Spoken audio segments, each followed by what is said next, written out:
నమస్తే and welcome to health care. Health care లో ఈ రోజు ఎక్కువగా మహిళల్లో ప్రెగ్నెన్సీ ఆలస్యం అవడానికి పోర్ ఎగ్ క్వాలిటీ వల్ల ప్రెగ్నెన్సీ లేట్ అవుతుందా, అసలు ఎగ్స్ అనేవి క్వాలిటీగా ఉన్నాయా లేవా అని మనకు ఎలా తెలుస్తుంది? సో ఇవన్నీ చాలా డౌట్స్ ఉంటాయి ప్రతి ఒక్కరికి కూడా. సో ఇవన్నీ క్లియర్ చేయడానికి ఈ రోజు మనతో పాటు ఉన్నారు gynaecologist and fertility specialist doctor Swapna గారు. మరి మేడం అడిగి మనం తెలుసుకునే ప్రయత్నం చేద్దాం రండి. స్వప్న గారు, హాయ్ అండి. హాయ్ అండి. బాగున్నారా ma'am? Fine. Once again thank you for your valuable time. Once again thank you. Madam, ప్రతి ఒక్కరికి ఒక డౌట్, ఈ ఎగ్స్ అనేవి అసలు ఎప్పుడు ఫామ్ అవుతాయి, అవి క్వాలిటీగా ఉన్నాయో లేవో అని మనకి ఎలా తెలుస్తుంది? బేసికలీ ఎగ్ ఫార్మేషన్ అనేది మన మదర్ పొట్టలో ఉన్నప్పటి నుంచి ఫామ్ అవుతుంటాయి. ఓకే, ఇన్ యూట్రో అంటాం. అంటే యూట్రస్ లోపల బేబీ మనం పిండంగా పెరిగి ఫీమేల్ బేబీ అని ఎప్పుడైతే ఫైనలైజ్ అవుతుందో అప్పటి నుంచే ప్రైమర్డియల్ ఫాలికల్స్. సో మనకి ఎగ్ డెవలప్మెంట్ అనేది తల్లి గర్భంలో ఉన్నప్పటి నుంచే స్టార్ట్ అవుతుంది. So when you are in the uterus of your mother. Okay, so అప్పటి నుంచి స్టార్ట్ అయ్యి బేబీ బయటికి వచ్చాక కూడా సమ్ మిలియన్స్ ఆఫ్ ఎగ్స్ ఉంటాయి. సో రాను నిదానంగా అవి తగ్గుతుంటాయి. తర్వాత లేడీ మెచ్యూర్ అయినప్పుడు నుంచి ప్రతి నెల 1 or 2 ఎగ్స్ మెచ్యూర్ అంటే లైక్ ఓవులేషన్ అవుతూ రిలీజ్ అయిపోతుంటాయి. సో అలా నిదానంగా మనకున్న eggs number of the eggs కూడా గ్రాడ్యువల్గా తగ్గుతుంటాయి. సో బిఫోర్ బర్త్ బాగుంటాయి, ఎట్ బర్త్ కొంచెం తగ్గుతాయి, ఎట్ ప్యూబర్టీ అంటే మెచ్యూర్ అయినప్పుడు ప్రతి నెల 1 to x రిలీజ్ అవుతుంటాయి. సో దాంతో గ్రాడ్యువల్గా నెంబర్ ఆఫ్ ఎగ్స్ కూడా మన బాడీలో తగ్గుతుంటాయి. కాకపోతే కొందరికి ఏంటంటే లైక్ ప్రిడిస్పోజిషన్ అంటే జెనెటిక్ ఫ్యాక్టర్స్, కొందరికి ఏంటంటే చిన్న ఏజ్లోనే ఎగ్స్ అయిపోతుంటాయి, అంటే తగ్గిపోతుంటాయి. మనకు ఇప్పుడు ఫర్టిలిటీ ట్రీట్మెంట్ కోసం వస్తారు, వచ్చినప్పుడు మనం వాళ్ళది ఏఎంహెచ్ అంటే యాంటీ ములేరియన్ హార్మోన్ చెక్ చేస్తాం. ఆ హార్మోన్ ద్వారా వాళ్ళకి రిజర్వ్ ఎలా ఉంది, నెంబర్ ఆఫ్ ఎగ్స్ ఎట్లా ఉన్నాయి అనేది మనం తెలుసుకోగలుగుతాం. అండ్ అఫ్ కోర్స్ స్కాన్లో చూసినా మనకు తెలిసిపోతుంది ఎగ్స్ ఎట్లా ఉన్నాయి, అంటే అడిక్వేట్ నెంబర్లో ఉన్నాయి, ఏమైనా తక్కువగా ఉన్నాయి అని డౌట్ ఉన్న వాళ్ళకి మనం ఏఎంహెచ్ హార్మోన్ చెక్ చేస్తాం. సో ఆ హార్మోన్లో ఏంటంటే ముందు ఎలా ఉండేదంటే ఎల్డర్లీ లేడీస్ అంటే లైక్ ఆఫ్టర్ 35-40 ఆ ఏజ్ వచ్చేసరికి వాళ్ళకి ఎగ్స్ నిదానంగా తగ్గేటివి. కానీ ఇప్పుడున్న ప్రెజెంట్ సిచ్యువేషన్ ఏంటంటే యంగ్ ఏజ్ గర్ల్స్కి కూడా ఎగ్స్ అనేది తగ్గిపోతున్నాయి. So there are so many reasons. అంటే ఎందుకు చిన్న ఏజ్లోనే ఎగ్స్ ఎందుకు తగ్గిపోతున్నాయి అంటే దానికి there are so many factors. ఒకటి ఏంటంటే జెనెటిక్ ప్రిడిస్పోజిషన్ అంటాం. అంటే సరే వాళ్ళ మదర్స్కి కానీ లేకపోతే సిస్టర్స్కి ఎర్లీగా మెనోపాజ్ వచ్చేసింది అనుకోండి, సో తినకు కూడా తొందరగా మెనోపాజ్ వచ్చే ఛాన్సెస్ ఉంటుంది. That's one thing. సెకండ్ ఏంటంటే లైక్ మనకు ఇప్పుడు ఫుడ్లో కూడా లాట్ ఆఫ్ అడల్ట్రేషన్, అంటే అన్నీ కూడా కల్తీ ఫుడ్ మనం తీసుకుంటున్నాం. సో మెయిన్ అక్కడ కూడా అంటే ఈవెన్ ఫ్రూట్స్లో కూడా గ్రేప్స్ తీసుకోండి, మ్యాంగోస్ ఏదైనా కానీ లైక్ పెస్టిసైడ్స్ ఎక్కువగా వాడతారు గ్రేప్స్ పైన స్ప్రే చేయడానికి. ఇప్పుడు మ్యాంగో కూడా మనకి న్యాచురల్గా రైపెండ్ అంటే గడ్డిలో పెట్టి మాకు పెట్టేది అదంతా లేదు కదా, ఇప్పుడు కార్బైడ్. సో ఇవన్నీ like lot of pesticides use కానీ లేకపోతే ఫుడ్ అడల్ట్రేషన్, ఇది కూడా వన్ ఆఫ్ ద కాజెస్. అంటే మనకున్న రిజర్వ్ గ్రాడ్యువల్గా తగ్గిపోవడానికి, అంటే తగ్గాల్సిన ఏజ్ కంటే తొందరగా తగ్గిపోతున్నాయి. ఎట్ ద ఏజ్ ఆఫ్ 24-25 కూడా చాలా మందికి రిజర్వ్స్ అనేది తగ్గిపోతున్నాయి. So probably that could be one reason. ఇంకోటి స్ట్రెస్. ఇప్పుడున్న ప్రెజెంట్ సిచ్యువేషన్ ఏంటంటే they are taking lot of stress, ఉరుగులు పరుగులు, అండ్ మన హెల్త్ పైన కాన్సన్ట్రేట్ చేసుకోకపోవడము, అండ్ హెల్దీ హ్యాబిట్స్ అంటే లైక్ ముందేంటంటే ఇంట్లో వర్క్స్ చేసుకునే వాళ్ళు కొంచెం ప్రశాంతంగా అంటే అట్లా న్యాచురల్గా ఇంట్లో అన్ని పనులు చేసుకొని కూల్గా రిలాక్స్గా ఉన్న వాళ్ళు తొందరగా కన్సీవ్ అవుతారు. అదే ఇప్పుడు ఆక్యుపేషన్ అంటే వర్కింగ్ లేడీస్కి ఏంటి స్ట్రెస్ ఉంటుంది, పొద్దున్నే ఇంట్లో వర్క్స్ అన్నీ చేసుకోవాలి, మళ్ళీ ఆఫీస్కి తొందరగా వెళ్ళాలి, అక్కడ పంచ్ కొట్టాలి, లేట్ అయింది అనుకోండి అబ్సెంట్ పడుతుంది. సో అది lot of stress they will be having. So stress related కూడా మనకు ఎగ్ రిజర్వ్ అనేది తగ్గిపోతుంది. అండ్ ఇంకోటి ఏంటంటే కొంతమంది లేడీస్కి లైక్ ఓవరీస్లో ఏదైనా ప్రాబ్లం అయ్యి ఉండి 1 of the ఓవరీ తీయాల్సి వచ్చింది, అప్పుడు ఉన్నది ఒక ఓవరీ కాబట్టి ఆబ్వియస్లీ వాళ్ళకి ఎగ్ రిజర్వ్ కూడా తగ్గుతుంది. So these are all the causes. అంటే మనకు ఎగ్ రిజర్వ్ తగ్గిపోవడానికి అనేది ఇవన్నీ రీజన్స్. సో మనకి ఎలా తెలుస్తుంది అంటారు స్వప్న గారు, మనలో ఎగ్స్ క్వాలిటీ లేదు అనేది ఎలా తెలుస్తుంది మనకి? బేసికలీ డాక్టర్ దగ్గర వచ్చాకంటే మేము హార్మోన్స్ అయ్యని చెక్ చేస్తాం. బట్ అంతకంటే ముందు కూడా లేడీస్ మీరు అంటే ఒకటి గెస్ వర్క్ చేసుకోవచ్చు. సపోజ్ ఇప్పుడు మీకు నెల పీరియడ్స్ కరెక్ట్గా వస్తున్నాయి అంటే దట్స్ ఫైన్. అలా కాకుండా ముందు వచ్చే పీరియడ్స్ 5 days అవుతుంది, ఇప్పుడు రాను పీరియడ్స్ ఫ్లో తగ్గుతుంది అనుకోండి, లైక్ 5 days వచ్చే బ్లీడింగ్ 5 days కాకుండా మనకు 3 days అవుతుంది, 2 days అవుతుంది అన్నప్పుడు దట్ ఈస్ వన్ కన్సర్న్. అప్పుడు ఏంటంటే మీరు డాక్టర్ని కన్సల్ట్ అవ్వాల్సిందే. అప్పుడు డాక్టర్ అయినా మనం చెక్ చేసి చెప్తాం your reserve is going down, so మీరు ఎంత తొందరగా ప్రెగ్నెన్సీ ప్లాన్ చేసుకుంటే బెటర్ అన్నట్టుగా మనం అడ్వైజ్ ఇస్తాం. సెకండ్ థింగ్ ఏంటంటే కొందరికి పీరియడ్స్ త్వరగా వచ్చేస్తూ ఉంటాయి. Like previously suppose 30 days cycle ఉంది, రాను వాళ్ళకి ఏంటంటే సైకిల్స్ అనేది షార్ట్ అయిపోతుంటాయి. అంటే 28 days సైకిల్, కొందరికి 24 days సైకిల్, కొందరికి 20 daysకి మళ్ళీ పీరియడ్స్ వచ్చేస్తూ ఉంటాయి. సో అది కూడా one of the hint factor, అంటే మనకు రిజర్వ్ తగ్గుతుందేమో అన్న డౌట్. సో ఈ రెండు మాత్రం లేడీస్ అంటే ఇంట్లో ఉన్న వాళ్ళు ఎవరైనా కానీ గమనించుకోవాలి. ఒకవేళ ఫ్లో తగ్గుతుంది, రాను రాను ఫ్లో తగ్గుతుంది అన్నా, లేదు మనకు పీరియడ్స్ త్వరగా వచ్చేస్తున్నాయి అన్నా కానీ అప్పుడు మీరు ఇమీడియట్గా డాక్టర్ని కన్సల్ట్ అవుతే అట్లీస్ట్ మనం బేస్ లైన్ స్కాన్ చేస్తాం. స్కాన్లో కూడా మనకు ఓవరీస్ చూసి రిజర్వ్ ఎలా ఉందనేది ఒక రఫ్ ఐడియా ఉంటుంది. డౌట్ ఉన్నప్పుడు డెఫినెట్గా AMH హార్మోన్ చెక్ చేస్తాం. సో చూసి దాన్ని బట్టి వాట్ ప్రికాషన్స్ అనేది కూడా మనం చెప్పగలుగుతాం.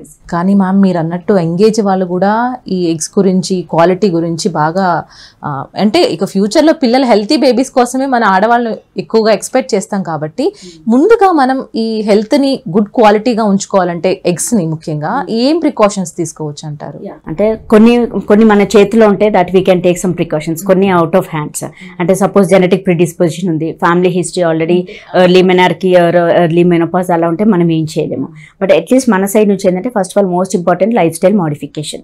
సో రెగ్యులర్ వర్కౌట్స్ చేసి ఉన్న స్ట్రెస్ అనేది తగ్గించుకోవాలి. So at least half an hour to 45 minutes of regular walk, లేదు అంటే యోగా అంటే బ్రీతింగ్ ఎక్సర్సైజెస్, ప్రాణాయామం అవి ప్లాన్ చేయమంటాం. లేదంటే స్విమ్మింగ్, ఇవన్నీ ఏంటంటే కొంచెం స్ట్రెస్ రిలీవర్స్ అది. సో స్ట్రెస్ తగ్గించుకోవడము. And then healthy eating habits. So as much as possible ఏంటంటే ఆర్గానిక్ వెజిటేబుల్స్ కానీ ఆర్గానిక్ ఫ్రూట్స్ వాడడము.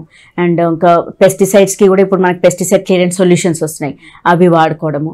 అండ్ తగు మోతాదులో ప్రోటీన్స్ కానీ నట్స్, ఎస్పెషలీ ఇది ఏంటంటే మనకు walnuts, omega-3 fatty acids, fish, ఇందులో అంతా కూడా మనకు హెల్దీ డైట్ అంటే good antioxidants, vitamin C fruits అంటాం. సో అవి ఏంటంటే రెగ్యులర్గా మన డైట్లో ఉండేటట్టు చూసుకోవాలి. So regular antioxidants supplements కొంచెం తీసుకోవడం వల్ల కూడా మన ఓవరాల్ హెల్త్ మనం ఇంప్రూవ్మెంట్ చేసుకోవచ్చు. ఒకవేళ మిమ్మల్ని కాంటాక్ట్ అయిన తర్వాత, డాక్టర్ని సంప్రదించిన తర్వాత ఎగ్ క్వాలిటీ అనేది మళ్ళీ మనం దాన్ని ఇంప్రూవ్ చేసుకోవచ్చా? ఒకసారి తగ్గిపోయింది క్వాలిటీ, మళ్ళీ ఇంప్రూవ్ చేసుకోవడానికి ఛాన్సెస్ ఏమన్నా ఉంటుందండి? డెఫినెట్గా. బికాస్ ఎగ్ క్వాలిటీ తగ్గడానికి అండర్లైయింగ్ ఫ్యాక్టర్స్ మనం చూస్తాం. ఫస్ట్ ఆఫ్ ఆల్ ఏంటంటే వాళ్ళది హ్యాబిట్స్ అడుగుతాం. ఫుడ్ ఎలాంటి ఫుడ్ తీసుకుంటున్నారు, జంక్ ఫుడ్స్ అవాయిడ్ చేసి హెల్దీ లైఫ్ స్టైల్కి షిఫ్ట్ అయ్యారే అనుకోండి, డెఫినెట్గా quality of the guests improved. And దాంతోపాటు మనం కొంచెం సప్లిమెంట్స్ కూడా పెడతాం, లైక్ యాంటీ ఆక్సిడెంట్ సప్లిమెంట్స్ కానీ omega-3 ఫ్యాటీ యాసిడ్స్ పెడతాము. అండ్ కోక్యూ ఎంజైమ్, ఇట్లా కొన్ని సప్లిమెంట్స్ కూడా పెడతాం. అండ్ ఫుడ్లో కూడా విటమిన్ సి రిచ్ ఫ్రూట్స్ తీసుకోండి అని చెప్తాం. సో దీనివల్ల కూడా మనం ఎగ్ క్వాలిటీ మాత్రం ఇంప్రూవ్ చేసుకోవచ్చు. అఫ్ కోర్స్ క్వాంటిటీ మనం ఇంప్రూవ్మెంట్ చేయలేం, అంటే ఆల్రెడీ ఎగ్స్ బాడీలో తగ్గిపోతున్నాయి.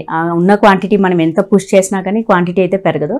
బట్ అట్లీస్ట్ ఎగ్ క్వాలిటీ అయితే మన చేతిలో ఉంది. నిజంగానే ఎగ్ క్వాలిటీ ప్రెగ్నెన్సీ రావడానికి లేదా రాలేకపోవడానికి దోహదపడతాయి కారణమేనంటారా? అవును, ఖచ్చితంగా. బికాస్ మనకి ఎగ్ క్వాలిటీ బాగుంటేనే అంటే ఫస్ట్ ఆఫ్ ఆల్ ప్రెగ్నెన్సీ రావడానికి ఛాన్సెస్ బాగుంటాయి. అండ్ వచ్చిన ప్రెగ్నెన్సీ కూడా హెల్దీగా ఉంటుంది. సో కొందరికి ఏమవుతుందంటే ప్రెగ్నెన్సీ వచ్చినట్టుగా వస్తుంది, అంటే ఆల్మోస్ట్ లైక్ 6 weeks 7 weeks వరకు గ్రోత్ బాగానే ఉంటుంది. దాని తర్వాత సడన్ గా హార్ట్ బీట్ ఆగిపోతుంది. సో అది కూడా అంటే that can lead to miscarriage కదా. So that is one of the most important cause. So ఎక్కువగా మిస్క్యారేజ్ అవుతున్నా దానికి కారణం ఎగ్ క్వాలిటీ అయినా అయి ఉంటుంది, లేకపోతే స్పర్మ్ క్వాలిటీ కూడా equally important. So either of the 2 factors. So అందుకని మనకి ఎగ్ హెల్దీగా ఉండాలి. అంటే హెల్దీ ప్రెగ్నెన్సీ రావాలి అంటే ఎగ్ హెల్దీగా ఉండాలి, at the same time sperm కూడా హెల్దీగా ఉండాలి. సో IVF కూడా ఎగ్ క్వాలిటీ కూడా కావాల్సిందేనంటారా? IVF కి వెళ్తున్నప్పుడు డెఫినెట్ గా IVF ఈస్ నథింగ్ బట్ మనకు న్యాచురల్ గా పొట్టలో ఏదైతే అవుతుందో ఆ ప్రక్రియ అనేది మనం బయట ల్యాబ్ లో చేస్తాం. దట్స్ ఓన్లీ డిఫరెన్స్ న్యాచురల్ ప్రెగ్నెన్సీకి IVF ప్రెగ్నెన్సీకి. కాకపోతే IVF ప్రెగ్నెన్సీలు ఏంటంటే ఇప్పుడు అట్లీస్ట్ ఎగ్స్ అనేది ఏవి బాగున్నాయి, మెచ్యూర్ ఎగ్స్ ఏవి ఉన్నాయి అనేది మనం సెలెక్ట్ చేసుకుంటాం.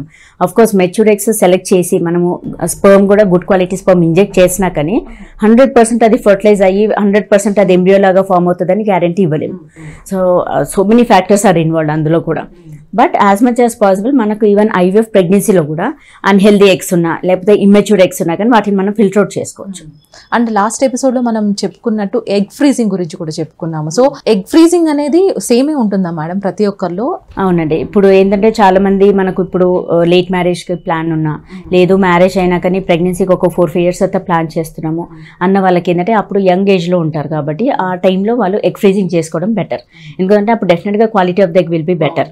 సో మనం ఫ్యూచర్లో ఆ ఎగ్స్ వాడుకొని ఆ ఎగ్స్ ద్వారా ప్రెగ్నెన్సీ వస్తే కూడా అది హెల్దీ ప్రెగ్నెన్సీగానే ఉంటుంది. అదే ఇంకా ఎగ్ ఫ్రీజింగ్ అలా వెళ్ళకుండా లేట్ ఏజ్కి వెళ్ళి అప్పుడు మేము IVFకి వెళ్తాము అన్నా మనకు results also will go down. And chances of genetic syndromes, ఇప్పుడు మదర్కి అబౌవ్ 30 or 35 దాటింది అంటే ఛాన్సెస్ ఆఫ్ డౌన్ సిండ్రోమ్ కానీ పటావ్ సిండ్రోమ్, ఎడ్వర్డ్ సిండ్రోమ్ అంటే లైక్ జెనెటిక్ ప్రాబ్లమ్స్ ఛాన్సెస్ ఎక్కువగా ఉంటాయి. అదే యంగ్ ఏజ్ ఎగ్స్ అనుకోండి, హెల్దీ ఎగ్స్ కాబట్టి వచ్చే బేబీ కూడా హెల్దీగా ఉంటారు. అసలు పిల్లలు పుట్టరు అన్న వాళ్ళకి మీరు మీ వైపు నుంచి ఏమైనా ఆప్షన్స్ ఇస్తూ ఉంటారా? అంటే డెఫినెట్గా పిల్లలు పుట్టరు అనేది అయితే ఏముండదు. సో ఒకవేళ వాళ్ళది ఎగ్ రిజర్వ్ చాలా బ్యాడ్ ఉంది అంటే ఎగ్ రిజర్వ్ నార్మల్గా మనకు AMH hormone between 2.5 to 3.5 that's ideal range. So 2.5 కాకపోయినా 2 ఉన్న బార్డర్ లైన్ అనుకుంటాం, పర్లేదు చిన్న పద్ధతులు ట్రై చేసుకోవచ్చు. కొందరికి <1 ఉంటుంది, లైక్ 0.1, 0.5 అలా ఉన్నప్పుడు ఏంటంటే మనం ఎన్ని ఇంజెక్షన్స్ ఇచ్చినా ఎన్ని సప్లిమెంట్స్ పెట్టినా హార్డ్లీ 1 or 2 ఎగ్స్ వస్తాయి. సో అలాంటి ఎగ్స్ వచ్చినాకనే ఆ ఎగ్స్ అనేది హెల్దీగా ఉండకపోవచ్చు. అండ్ ఒకవేళ నిజంగా అతి కష్టం మీద ప్రెగ్నెన్సీ నిలబడ్డా ఫస్ట్ 3 monthsలో మిస్క్యారేజెస్ అయ్యే ఛాన్సెస్ ఉంటుంది. పోనీ 3rd month క్రాస్ అయ్యి 4th, 5th monthకి వచ్చిన అనామలీ బేబీస్ ఉంటారు. సో ఇవన్నీ రిస్క్ ఫ్యాక్టర్స్ ఉంటాయి. అలా ఉన్న వాళ్ళకు అంటే రిజర్వ్ చాలా తక్కువగా ఉన్న వాళ్ళకు మనకు ఇంకొక ఆప్షన్ ఇస్తాం, అంటే డోనర్ ఎగ్. సో ఏంటంటే యంగ్ డోనర్ నుంచి మనం ఎగ్స్ రిట్రీవ్ చేసుకుంటాం.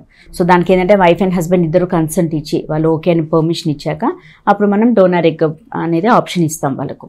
సో అందులో ఏంటంటే యంగ్ డోనర్స్ని తీసుకున్నాం, అంటే between 20 to 24 years young age ఉన్న వాళ్ళు ఎగ్స్ డొనేట్ చేస్తారు. సో ఆ ఎగ్స్ హస్బెండ్ స్పర్మ్తో మనం ఫర్టిలైజ్ చేసి ఎంబ్రియో ఫామ్ అయ్యాక తిన గర్భం లోపలికి వదలడం.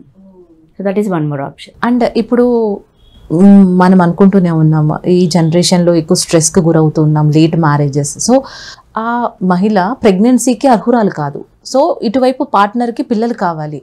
So what is the another step? Even before డోనర్కి వెళ్ళే కంటే ముందు కూడా మనం అన్ని మోడాలిటీస్ ట్రై చేస్తాం. సో ఫస్ట్ ఎవరికైనా కానీ మన ఓన్ ఎగ్, నా జెనెటిక్ మెటీరియల్ ఉండాలి, నా ఎగ్తో కన్సీవ్ అవ్వాలి అనేది ఉంటుంది. సో ఫస్ట్ ఏంటంటే సపోజ్ నిజంగానే రిజర్వ్ చాలా తక్కువగా ఉంది అన్నప్పుడు ఏంటంటే వాళ్ళకి ప్రోటోకాల్స్ మార్చి చూస్తాం, అంటే రెగ్యులర్గా అందరికీ పెట్టే ప్రోటోకాల్ కాకుండా కొంచెం లాంగ్ ప్రోటోకాల్, లేదంటే మనము ఐవీఎఫ్ స్టార్ట్ చేసే ముందు కూడా ఒక 2 to 3 months సప్లిమెంట్స్ పెడతాము. సో ఇవన్నీ కూడా ట్రై చేసుకొని అప్పటికి అంటే మనం స్టిమ్యులేట్ చేసి చూస్తాం.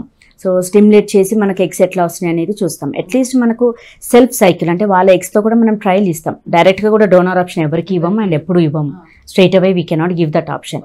సో ఫస్ట్ అయితే latest try with your own egg అనేసి సెల్ఫ్ ఐవీఎఫ్ ట్రై చేస్తాం. ఒక ప్రోటోకాల్ వర్కౌట్ అవ్వలేదు, ఇందులో ఎన్ని ఇంజెక్షన్స్ ఇచ్చినా రాలేదు, సో 1 to 2 months గ్యాప్ ఇచ్చేసి ప్రోటోకాల్ మార్చి చూస్తాము. And one more option is like PRP or stem cell therapy అంటాం. సో అదేంటంటే లాప్రోస్కోపీ ద్వారా మనం ఓవరీని క్యాచ్ చేసి ఓవరీలో స్టిమ్యులేట్ అంటే ఓవేరియన్ రీజనరేషన్కి స్టిమ్యులేట్ చేయడానికి ఏంటంటే మనము స్టెమ్ సెల్స్ అనేది ఇంజెక్ట్ చేస్తాం. సో దాంతో ఏంటంటే కొంచెం అంటే it's still under trial, 100% proven results అయితే లేవు. కొందరికి యూజ్ అయ్యింది, కొందరికి యూజ్ అవ్వలేదు. సో అట్లీస్ట్ లాప్రోస్కోపీ ద్వారా ఏంటంటే మనకు ఓవరీలో మన stem cells, autologous stem cells inject చేయడం వల్ల కూడా ఓవేరియన్ రీజనరేషన్ అయ్యి అందులోంచి హెల్దీ ఎగ్స్ వచ్చిన కేసెస్ కూడా ఉన్నాయి. సో అది కూడా ట్రై చేస్తాం. అలా అన్ని మెథడ్స్, అన్ని మోడాలిటీస్ ట్రై చేసి వాళ్ళు ఆల్మోస్ట్ ఒక 2-3 cycles ట్రై చేసినా కుదరలేదు అన్నప్పుడు దెన్ అల్టిమేట్గా option is donor egg option. ఇప్పుడు ఉన్న జనరేషన్లో లేటెస్ట్గా ఇక్కడ సిటీస్లో ఉన్న వాళ్ళు అర్థం చేసుకుంటున్నారు మ్యామ్, సరే పిల్లలు లేకపోయినా పర్లేదు ఒక డోనర్ని తీసుకొని పెట్టుకుందాం. కానీ గ్రామీణ ప్రాంతాల్లో ఇప్పటికీ చాలామంది పల్లెటూరులో అర్థం చేసుకునే వాళ్ళు ఉంటారు. సో వాళ్ళకి మీరు ఏం చెప్తారు? సో యాక్చువల్లీ చెప్పాలంటే ఇప్పుడు పల్లెటూర్లలో వాళ్ళు కూడా అంటే దే ఆర్ అప్డేట్ అయిపోయారు. వాళ్ళు కూడా అంటే త్రూ సోషల్ మీడియానో వాట్ ఎవర్ వాళ్ళకు కూడా ఇన్ఫర్మేషన్ అయితే ఉంది. సో అంటే వాళ్ళు కూడా ఒక చోటకి వెళ్ళి ఫిక్స్ అవ్వట్లేదు కదా, వాళ్ళు కూడా మల్టిపుల్ సెంటర్స్కి కూడా వెళ్ళొస్తున్నారు. సో మేడం మాకు అక్కడ పలానా చోట డోనర్కి వెళ్తే బెటర్ అన్నారు, మా ఎగ్గుతో మేము ట్రై చేయలేమా, అట్లా అంటే ఆప్షన్స్ ఇంకేమైనా ఉన్నాయని కూడా అడుగుతున్నారు. So they are also aware. ఇప్పుడు వాళ్ళు కూడా అసలు తెలియకుండా లేరు, అన్నీ తెలిసే ఉంటున్నాయి. అండ్ ఇంకోటి ఏంటంటే పల్లెటూర్లలో పెస్టిసైడ్స్ అంటే వాళ్ళు ఎక్కువగా ఫార్మింగ్ లైక్ అగ్రికల్చర్లో ఉంటారు. And especially mail infertility cases అనేది పల్లెటూర్లలోనే ఎక్కువగా ఉన్నాయి ఇప్పుడు. అండ్ అఫ్ కోర్స్ ఈవెన్ మన సిటీస్లో కూడా ఇక్కడ ఏంటంటే they are in occupation busy, stress, habits, smoking, alcohol ఇవన్నీ. అక్కడ ఏంటంటే వాళ్ళు పెస్టిసైడ్స్ అంటే అది మందుల్ని పురుగు అంటే వాళ్ళు స్ప్రే చేయడం, వాళ్ళు అది ఇన్హేల్ చేసేసరికి అలా టెస్టోస్టెరాన్ లెవెల్స్ తగ్గిపోయి స్పర్మ్స్ ఉత్పత్తి పైన లేదు క్వాలిటీ ఆఫ్ ద స్పర్మ్స్ పైన ఎఫెక్ట్ పడుతుంది. So it's like both the ways. అంటే మనకు విలేజెస్లో కానీ లేకపోతే సిటీస్లో కానీ male infertility is on rise. So వాళ్ళు ఏంటంటే లైక్ దే ఆల్సో నో, అంటే వాళ్ళకు తెలుసు, ఇప్పుడు అవగాహన ఉంది కంప్లీట్గా, వాళ్ళకు తెలియదు అని కాదు. అఫ్కోర్స్ కొందరు ఇంకా తెలియకుండానే ఉన్నారు, అందరికీ తెలుసు అని కాదు. తెలియని వాళ్ళకి ఏంటంటే మనం మోటివేట్ చేస్తాం, అంటే వీ ట్రై టు ఎక్స్ప్లెయిన్, మేము ఎక్స్ప్లెయిన్ చేస్తాం, సరే మీ ఎక్స్తోని మనం ట్రై చేద్దాము అంటే చేద్దాము, కానీ ఇప్పుడు వేరే వాళ్ళకి ఇచ్చినట్టుగా 40 to 50% రిజల్ట్స్ మీ కేసులో మనం గ్యారంటీ ఇవ్వలేము, హార్డ్లీ 10 to 20% రిజల్ట్స్ ఉంటాయండి. సో మీరు ఇదైనా వెళ్ళొచ్చు, లేదు ఒక సైకిల్ మాది ట్రై చేసి నెక్స్ట్ అలా చూస్తాం డోనర్ అంటే అదైనా ఒక ఆప్షన్. అలా ఇన్ని సంవత్సరాలుగా మీ హాస్పిటల్ చుట్టూ తిరుగుతూ ప్రెగ్నెంట్ అయ్యి ఆ సంతోష క్షణాలు మీతో షేర్ చేసుకున్న కొన్ని క్షణాలు మా కోసం ఏదైనా కేసు గురించి? లాట్ ఆఫ్ కేసెస్ అండి. రీసెంట్లీ మన కొడంగల్ నుంచి ఒక కపుల్ వచ్చారు. తన age, lady age almost now she is 44. Almost ఒక 10-12 years చాలా సెంటర్స్ తిరిగారు, 3-4 cycles IVF చేసుకొని ఇంకా వాళ్ళు హోప్స్ వదిలేశారు. They lose the hopes. తను 42, హస్బెండ్ 44. సో వాళ్ళు అన్నీ తిరిగి ఇంకా కాదులే అది ఇది అన్నారు, అనుకొని వదిలేశారు. సో మన ఓల్డ్ పేషెంట్ కన్సీవ్ అయిన వాళ్ళకి చెప్పారులే మేడం దగ్గరకు ఒక్కసారి ట్రై చేయండి ఏముంది అని. వచ్చాక నేను 42 yearsకి తనకు రిజర్వ్ చెక్ చేస్తే అసలు ఏమీ లేదు. So directly I gave dum option of donor egg. So వాళ్ళు ఏంటంటే ఓకే ఫైన్, మేము ఇంకా ఇది లాస్ట్ ట్రయల్ మేడం, వస్తే వచ్చింది లేకపోతే లేదు అన్నట్టుగా వాళ్ళు ఏదో అలా ట్రై చేద్దాం అన్నట్టుగా they have gone ahead. And లక్కీగా ఫస్ట్ అటెంప్ట్లో షీ కన్సీవ్డ్. ఇప్పుడు తను 6th month carrying actually. She's very happy. And అసలు వాళ్ళు నమ్మట్లేదు. అంటే మనకు రిపోర్ట్ మీది బీటా హెచ్సిజీ పాజిటివ్ అమ్మా, కంగ్రాట్స్ అంటే మేడం మా రిపోర్ట్ అయినా అని ఒక 2-3 times వాళ్ళు డబుల్ కన్ఫర్మేషన్ చేసుకుంటున్నారు. They are not believing. Heart బీట్లో అంటే స్కాన్లో హార్ట్ బీట్ చూపించేంత వరకు ఆ ఫేస్లో ఒక ఎక్స్ప్రెషన్ లేదు, ఒక హ్యాపీనెస్ లేదు. అంటే వాళ్ళకి ఎలా ఉంటుందో ప్రెగ్నెన్సీ మేడం ఉందని చెప్తుంది కానీ అసలు మాకేంటి ప్రెగ్నెన్సీ రావడం ఏంటి అన్నట్టుగా అలా ఆ షాక్లోనే ఉన్నారు. So once first heart beat scan చూపించినప్పుడు they were so happy. Almost ఆమె అంతే ఆల్మోస్ట్ ఏడ్ చేసింది. అంటే షీ కాంట్ ఎక్స్ప్రెస్. 12 years తర్వాత అంటే రియల్లీ అన్బిలీవబుల్. అసలు వాళ్ళకి నమ్మబుద్ధి కాలేదు అనుకుంటా. అసలు నమ్మట్లేదు. అంటే మనకు బ్లడ్ టెస్ట్ లో తెలిసిపోద్ది పాజిటివ్ అని. అయినా వాళ్ళు ఒక 15 days ఏమో మేడం అన్నారు కానీ చూద్దాంలే అన్నట్టుగా వాళ్ళు అంటే ఫేస్ లో అసలు ఏం ఎక్స్ప్రెషన్స్ లేవు, ఆనందము లేదు, అట్లనే టెన్షన్ గా ఉన్నారు. ఫస్ట్ స్కాన్ అయ్యాక హార్ట్ బీట్ వినిపించాక అప్పుడు దేవర్ లైక్ ఓకే ప్రెగ్నెన్సీ వచ్చింది. సో ఆ టైంలో ప్రెగ్నెన్సీ వచ్చిన తర్వాత డెలివరీ అయ్యే వరకు తీసుకోవాల్సిన జాగ్రత్తలు ఏ విధంగా ఉంటాయి అంటారు? ఎందుకంటే లేట్ ప్రెగ్నెన్సీలో చాలా టఫ్ గా ఉంటది అంటూ ఉంటారు, నిజమేనా? యా ఎందుకంటే లేడీస్ లో ఏజ్ పెరుగుతున్న కొద్ది ఏంటంటే వాళ్ళకు కూడా మెడికల్ డిజార్డర్స్ అంటే like chances of hyper tension, BP కానీ షుగర్ కానీ వచ్చే ఛాన్సెస్ ఉంటుంది. సో అవి రాకుండా మనం ఫస్ట్ నుంచే జాగ్రత్తలు చెప్తుంటాం, డైట్లో ఏం చేంజెస్ చేయాలి అనేది చెప్తుంటాం. అండ్ ఎస్పెషల్లీ ఐవీఎఫ్ ద్వారా కన్సీవ్ అయిన వాళ్ళకి ఏంటంటే ఫస్ట్ 3 months కొంచెం రెగ్యులర్ ప్రెగ్నెన్సీస్ లా కాకుండా ఇది కొంచెం ఎక్స్ట్రా కేర్ తీసుకుంటాం. అండ్ మనం మన సైడ్ నుంచి కూడా కొంచెం సపోర్ట్, ఇంజెక్షన్స్ అవన్నీ కూడా ఫస్ట్ 3 months వరకు పెడతాం. వన్స్ 3 months క్రాస్ అయ్యింది, 4th month ఎంటర్ అయ్యాము అంటే okay fine, we're on safer margin. అదొకటి. అండ్ దెన్ 4th month నుంచి మామూలుగా రెగ్యులర్ ప్రెగ్నెన్సీ లాగే ఉంటుంది ట్రీట్మెంట్ పార్ట్, మెడికేషన్స్ కూడా. కాకపోతే ఏంటంటే వాళ్ళకు టైం టు టైం అంటే ఏ ప్రెగ్నెన్సీ అయినా కానీ మనం టైం టు టైం చెప్తుంటాం. ఇప్పుడు మీ బాడీలో ఇవి చేంజెస్ అవుతాయి, మీకు మూమెంట్స్ ఇట్లా స్టార్ట్ అవుతాయి, ఏదైనా ఇన్ఫెక్షన్స్ ఏమైనా ఉంటే ఇమీడియట్గా చెప్పాలి. సో టైం టు టైం వాళ్ళు చెకప్స్కి వచ్చినప్పుడల్లా మనము అంటే వాళ్ళకి ఇన్ఫర్మేషన్ ఇస్తుంటాం. నెక్స్ట్ ఇలా ఉంటుంది, ఇది నార్మల్, టెన్షన్ పడొద్దు, ఏదైనా ప్రాబ్లం ఉంటే ఇమీడియట్గా కాల్ చేయండి అంటాము. So we have to take extra precautions. Date పరంగా ఆ డేట్కి అంటే పెయిన్స్ రాకపోయినా సో ఆ డేట్కి సంబంధించి మీ దగ్గర మీ చాయిస్తోనే మీ హాస్పిటల్లోనే ఉండడానికి ప్రత్యేకించి అన్నీ రెడీ చేసుకుంటూ ఉంటారా ఆ టైంకి? అంటే ఎట్లాగో డెలివరీ టైం మనకు తెలుస్తుంది. సో ఆ టైం కల్లా అంటే మనం కూడా వాళ్ళకి ఎడ్యుకేట్ చేస్తాం, ఫాల్స్ పెయిన్స్ ఎలా ఉంటాయి, నిజంగా డెలివరీ పెయిన్స్ ఎలా ఉంటాయి. సో అది టైం వచ్చినప్పుడల్లా దాని తగ్గట్టుగా మనం చెప్తుంటాం. ముందుగానే మీరంతా వాళ్ళకు ఒక ఐడియా ఉంటుంది. ప్లస్ మన యూట్యూబ్ వీడియోస్ కూడా ఉన్నాయి కదా, దాని ద్వారా కూడా వాళ్ళకు దిల్ హ్యావ్ కంప్లీట్ ఐడియా ప్రెగ్నెన్సీలో అంటే రైట్ ఫ్రమ్ బిగినింగ్ నుంచి డెలివరీ వరకు కంప్లీట్ ఐడియా ఉంటుంది. And last final question ma'am, ఈ మధ్య జనరేషన్లో యువత గురించి మనందరికీ తెలుసు.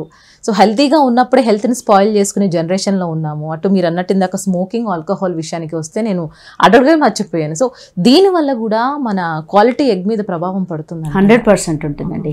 ఎందుకోసం అంటే స్మోక్ చేసేసరికి ఏమవుతుంది, వాసో కన్స్ట్రక్షన్ అంటే మన బ్లడ్ వెజల్స్ అనేది ముడుచుకుపోవడము, బ్లడ్ సప్లై సరిగా ఉండకపోవడము, అండ్ నికోటిన్ ఉంటుంది. సో దాని ద్వారా ఏంటంటే స్పర్మ్స్ అంటే ఎస్పెషల్లీ స్పర్మ్ ప్రొడక్షన్ పైన ఎఫెక్ట్ పడుతుంది. అండ్ ఉన్న స్పర్మ్ సెల్స్ కూడా దాని టెయిల్ మొటిలిటీ బాగుంటేనే అది వెళ్ళి ఎగ్గుతో కలవగలుగుతుంది.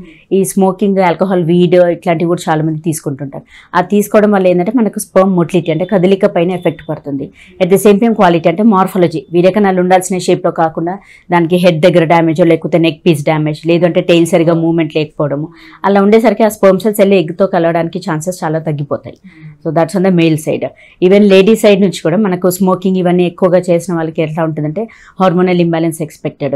ఓకే, వాళ్ళకు వాసో కన్స్ట్రక్షన్ అయిపోయి అసలు గర్భసంచికి బ్లడ్ సప్లై తగ్గుతుంది, ఓవరీస్కి బ్లడ్ సప్లై తగ్గుతుంది. సో డెఫినెట్గా ఎగ్ క్వాలిటీ కూడా బ్యాడ్ అవుతుంది. So it's like in our hands. And alcohol consumption కూడా టు సర్టెన్ ఎక్స్టెంట్ ఓకే అంటాం, అది కూడా ఎక్సెసివ్ ఆల్కహాల్ కన్జంప్షన్ అనేది తీసుకోకూడదు. ఇప్పుడు ఈ జనరేషన్ గురించి మాట్లాడుకుందాం మ్యామ్. ఈ జనరేషన్ వాళ్ళు కరెక్ట్గా హెల్త్ని కాపాడుకోవాలి, నిజంగా హెల్దీ బేబీని మనం అందించుకోవాలి ఫ్యూచర్కి అన్నట్టు వాళ్ళు ఉండాలి అంటే what they want to do, ఎట్లా ఉండాలి? ఈ జనరేషన్, యంగర్ జనరేషన్ ఏంటంటే బేసికలీ వాళ్ళు అంటే కిడ్స్ అనేది లాస్ట్ ప్రయారిటీ లాగా పెట్టేసుకొని వాళ్ళు ఎక్కువగా అంటే they are giving more importance to their profession, financial settlements and of course to their personal life. Okay, so సరే అది important, but at the same time I would suggest అంటే మన యంగ్ కపుల్స్కి యంగ్స్టర్స్ అందరికీ కూడా పర్సనల్ అడ్వైజ్ ఏంటంటే give first priority to your family అంటే to kids as well. So basically ఏంటంటే మనకు ఆ స్ట్రెస్ లెవెల్స్ అనేది అంటే lifestyle modification is mandatory. లేట్గా పడుకోవడం, లేట్గా లేవడం అలా కాకుండా ఎర్లీగా పడుకొని ఎర్లీగా లేవడం. అట్లీస్ట్ మార్నింగ్ అంటే టైం లేదు మాకు చాలా బిజీ, ఇంట్లో వర్క్ మళ్ళీ ఆఫీస్లో వర్క్, టైం లేదు అని మాత్రం చెప్పకూడదు. అంటే you cannot buy time, it is there in your hands. కాకపోతే ఏంటంటే మనం అడ్జస్ట్మెంట్ చేసుకోవడమే. సో అట్లీస్ట్ ఒక 1 hour spend for your self. So morning కానీ లేకపోతే ఈవినింగ్ మీకు ఎప్పుడు కుదిరితే అప్పుడు at least 1 hour workouts, either simple workouts అంటే లైక్ ఐదర్ బ్రిస్క్ వాక్ కానీ లేకపోతే aerobics or else Zumba classes, లేదు స్విమ్మింగ్, ఎనీథింగ్ ఏదైనా ఒక యాక్టివిటీ అయితే మ్యాండేటరీ. దాంతోపాటు డైట్ ఏంటంటే మనం టేస్టీగా ఉండాల్సిన డైట్ తినాలి అంటే మాత్రం అది డెఫినెట్లీ జంక్ ఫుడ్స్. సో డైట్లో కూడా మనం పూర్వీకులు తిన్నట్టుగా తీసుకుంటే మాత్రం అబ్సల్యూట్లీ మనకి ఎగ్స్ ఎక్కడ అంటే క్వాలిటీ బాగుంటుంది అండ్ డెఫినెట్గా కొంచెం అటు ఇటు అయినా కానీ your egg reserve will be fine. So what I would suggest, మన పూర్వీకులంతా కూడా రైస్ తగ్గించేసి వాళ్ళంతా తిన్నా కానీ ముడి బియ్యం అన్నం తినేవాళ్ళు, లేకపోతే మిల్లెట్స్, రాగులు, సజ్జలు, జొన్నలు అవే తినేవాళ్ళు. రైస్ చాలా లీస్ట్ ఇంపార్టెంట్. తీసుకున్న వైట్ రైస్, పాలిష్డ్ రైస్ ఎప్పుడూ తినేవాళ్ళు కాదు. జస్ట్ ఒక్క పట్టించిన బియ్యం అది కానీ లేకపోతే ముడి బియ్యం అన్నం అంటారు అది మాత్రమే తీసుకునేవాళ్ళు. సో ఇప్పుడు కూడా నేను ప్రెసెంట్ నాకు PCOS పేషెంట్స్, ఇన్ఫర్టిలిటీ వాళ్ళు వచ్చినప్పుడు కూడా I follow them, I tell them to follow the same diet. So rice as much as possible cut short చేసి మిల్లెట్స్, తర్వాత హై ప్రోటీన్ డైట్ అంటాం. ప్రోటీన్స్ అంటే ఇప్పుడు నాన్ వెజ్ బాగానే తీసుకుంటారు, అందులో కూడా రెడ్ మీట్, మటన్ అట్లా కాకుండా చికెన్ కానీ ఫిష్, సీ ఫుడ్ అట్లాంటివి తీసుకోమంటాం. తర్వాత నట్స్లో కూడా ఏంటంటే limited amount like omega 3 fatty acids ఎందులో ఉంటాయి. సో అట్లా డైట్ షెడ్యూల్ చేసుకొని మనకు అంటే ఉన్న వాటిలో హెల్దీ డైట్ తీసుకుంటే better. Fresh fruits, salads, sprouts అవైతే ఈజీలీ అవైలబుల్, దానికి పెద్ద లేసా 1 గంట 2 గంటల టైం కూడా పట్టదు. They are all like readily available. So ఇట్లా డైట్ ఒకటి ఫాలో అవ్వమంటాము. తర్వాత regular workouts, maintain ideal body weight. So మన BMI మెయింటైన్ చేసుకోగలిగితే that is very much better. And also one more risk factor in this generation ma'am, ఎక్కువగా living రిలేషన్షిప్లో ఉంటూ మళ్ళీ ఫ్యూచర్లో ఇబ్బంది పడకుండా ఉండడానికి పిల్స్ వాడడము అండ్ ఈ అబార్షన్స్ చేయించుకోవడం ఎక్కువగా జరుగుతుంది. ఇది ఫ్యూచర్లో కూడా ఎఫెక్ట్ పడవచ్చు అంట. డెఫినెట్గా. ఎందుకోసం అంటే first of all unwanted pregnancies అనేది మాక్సిమం అవాయిడ్ చేయాల్సిందే. And at the same time they can follow safety precautions, అది ఫాలో అవ్వడం బెటర్. అండ్ రిపీటెడ్గా గోయింగ్ ఫర్ మల్టిపుల్ టర్మినేషన్స్ అంటే మల్టిపుల్ అబార్షన్స్, పిల్స్ తీసుకోవడము, దానివల్ల కూడా డెఫినెట్గా it will effect their uterus and hormones కూడా ఎఫెక్ట్ అవుతాయి. డెఫినెట్గా వాళ్ళకి ఎగ్ కూడా అంటే ఎగ్ డెవలప్మెంట్ పైన కూడా ఎఫెక్ట్ పడవచ్చు. సో నిజంగా after marriage when they really want to have kids అప్పుడు ప్రాబ్లం అవ్వచ్చు. సో ఇవన్నీ ప్రికాషన్స్ వాళ్ళు దే హ్యావ్ టు ఫాలో. చాలా చక్కగా ఎక్స్ప్లెయిన్ చేస్తారు Swapna ma'am. Thank you so much for your valuable time once again. Thank you అండి. So తెలుసుకున్నారు కదా హెల్తీ ఎగ్స్ ఎలా ఉండాలి. సో మీకు కూడా డౌట్స్ ఉంటే కమెంట్ త్రూ మాకు తప్పకుండా తెలియచేయండి. నెక్స్ట్ ఎపిసోడ్లో అడిగే ప్రయత్నం అయితే మేము చేస్తాం. ఇది ఇవాళ ఎపిసోడ్. చూస్తూనే ఉండండి రాజ్ న్యూస్.